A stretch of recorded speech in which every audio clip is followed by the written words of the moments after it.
ठाणे महानगरपालिका निवडणुकीच्या अनुषंगानं उद्धव ठाकरेंनी पदाधिकाऱ्यांची आढावा बैठक घेतलेली आहे। एकनाथ शिंदे यांच्या बालेकिल्ल्यामध्ये पालिका निवडणूक लढवण्याच्या दृष्टिकोनातनं ठाकरेंची आता रणनीती आखत असल्याचं पाहायला मिळतंय।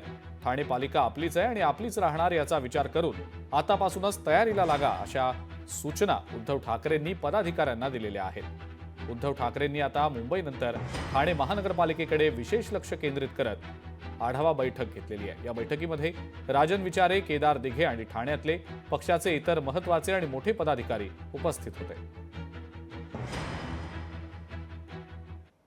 निवडणुकीची तयारीसाठी या ठिकाणी मीटिंग होती।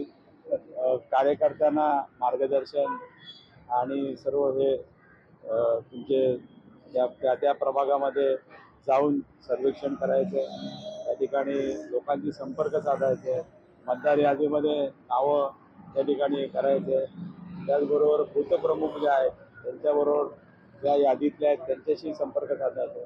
अशा पद्धतीने सर्व मीटिंग करतो। ही निवडणूक या ठिकाणी कार्यकर्त्यांच्या जीवावर आम्ही जिंकणार आहोत। लोकशाही मराठी ऐका, पहा, जागरूक रहा।